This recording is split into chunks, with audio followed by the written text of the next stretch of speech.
नमस्कार दोस्तों। 20वीं सदी का सबसे खतरनाक दौर, जब एक व्यक्ति की सोच ने पूरी दुनिया को हिला कर रख दिया। यही है Nazism and the rise of Hitler की कहानी, जो हमें सिखाती है कि कैसे नाजिज्म की आइडियोलॉजी ने इंसानियत को तबाह कर दिया। इस सीरीज में हम स्टेप बाय स्टेप जानेंगे जर्मनी की हालत, वर्ल्ड वार टू से तबाही और हिटलर का अंत। तो चलिए शुरुआत करते हैं इस काले अध्याय को समझने की। हिटलर और नाजी पार्टी का पूरा आधार उसकी विचारधारा थी। नाजियों का मानना था कि पूरी दुनिया को रेस हिरार्ची के आधार पर बांटा गया है। सबसे ऊपर आर्यन रेस थी, जिसे वे शुद्ध और सबसे श्रेष्ठ मानते थे। जर्मन लोगों को वे मास्टर रेस मानते थे। उनका विश्वास था कि जर्मन के लोगों का कर्तव्य है कि वे इंफीरियर रेसेस को समाप्त कर पूरी दुनिया पर शासन करें। इस तरह से नाजी आइडियोलॉजी केवल राजनीति नहीं थी, बल्कि एक तरह की नस्लीय युद्ध योजना थी। एस्टेब्लिशमेंट ऑफ नाजी स्टेट 1933 में जब हिटलर सत्ता में आया तो तुरंत एक तानाशाही शासन स्थापित किया। इनेबलिंग एक्ट पारित किया, जिसने हिटलर का रीच स्टैग की अनुमति के बिना कानून बनाने की शक्ति दे दी। सभी राजनीतिक पार्टियों को प्रतिबंधित कर दिया गया और नाजी पार्टी को अनुमति मिली। हजारों राजनीतिक विरोधियों को गिरफ्तार कर कंसंट्रेशन कैंप्स में भेजा गया। अदालतें और प्रशासन सीधे हिटलर के अधीन हो गए। अब जर्मनी पूरी तरह से एक पार्टी शासन में बदल चुका था। रिकंस्ट्रक्शन ऑफ जर्मनी हिटलर का सबसे बड़ा वादा था कि जर्मनी को फिर से महान बनाना।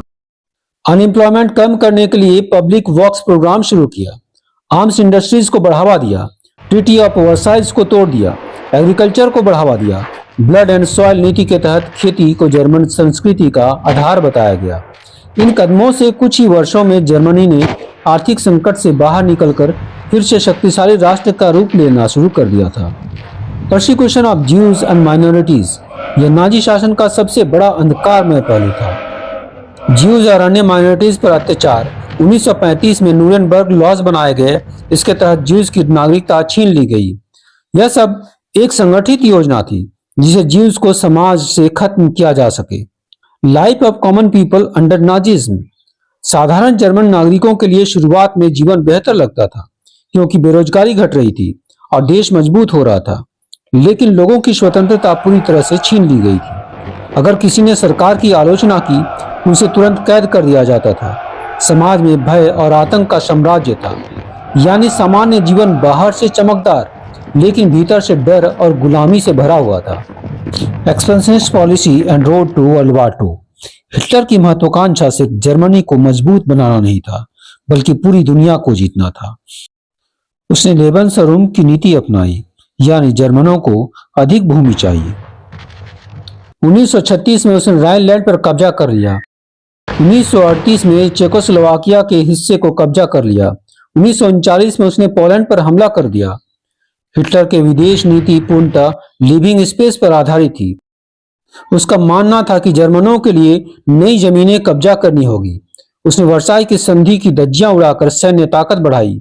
पड़ोसी देशों पर कब्जा कर जर्मन एम्पायर का विस्तार करना शुरू किया। Outbreak of World War two 1 सितंबर 1939 को हिटलर ने पोलैंड पर आक्रमण कर दिया। इसके बाद ब्रिटेन और फ्रांस ने जर्मनी के खिलाफ युद्ध की घोषणा कर दी और यहीं से शुरुआत हुई सेकेंड वर्ल्ड वार की। 1940 तक जर्मनी ने Poland, Norway, Denmark, Holland, Belgium और फ्रांस पर कब्जा कर लिया।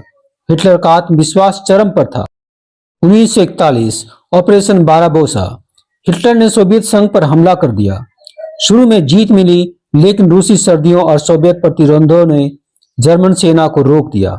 बैटल ऑफ स्टालिनग्राड 1942-43 में जर्मन सेना को निर्णायक हार मिली।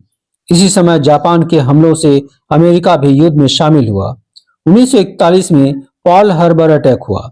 अब जर्मनी, इटली और जापान को ब्रिटेन, रूस और यूएसए की संयुक्त सेना का सामना करना पड़ा। डिफीट ऑफ नाजी 1943 से 44 तक जर्मन सेना लगातार पीछे हटने लगी। सोवियत सेना पूर्व से जर्मनी की ओर बढ़ रही थी। 1945 तक जर्मनी चारों तरफ से घिर चुका था। अप्रैल 1945 में सोवियत सेना ने बर्लिन को घेर लिया। हिटलर अपने बंकर में छिपा रहा। 30 अप्रैल 1945 को हिटलर ने आत्महत्या कर ली। 8 मई 1945 को जर्मनी ने अनकंडीशनल सरेंडर कर दिया। इस तरह हिटलर और उसके नाजी आइडियोलॉजी का अंत हो गया। युद्ध के बाद 1945-46 तक न्यूरेमबर्ग ट्रायल्स आयोजित हुए। इसमें नाजी नेताओं को वॉर क्राइम्स और क्राइम्स अगेंस्ट ह्यूमैनिटी के लिए सजा दी गई। कई नेताओं को मौत की सजा और आजीवन कारावास हुआ। आखिरकार दुनिया का सबसे बड़ा तानाशाह जिसने लाखों लोगों को मौत की नींद सुलाया, वही हिटलर 30 अप्रैल 1945 को बर्लिन की एक बंकर में अपनी ही जान देकर इस दुनिया से चला गया। द्वितीय विश्व युद्ध के अंत के साथ ही नाजीवाद का खौफनाक अध्याय भी खत्म हो गया। इतिहास हमें यही सिखाता है कि तानाशाही चाहे कितनी भी ताकतवर क्यों न लगे, सच और इंसानियत के सामने उसका अंत निश्चित है। दोस्तों, अगर आपको वीडियो पसंद आई हो तो इसे लाइक, शेयर, कमेंट और सब्सक्राइब जरूर करें। साथ ही नोटिफिकेशन के बेल को बजा दें ताकि कोई भी नया वीडियो अपलोड हो तो वो सबसे पहले आप तक पहुंचे। साथ ही इसका पार्ट 1 देखना न भूलें। धन्यवाद।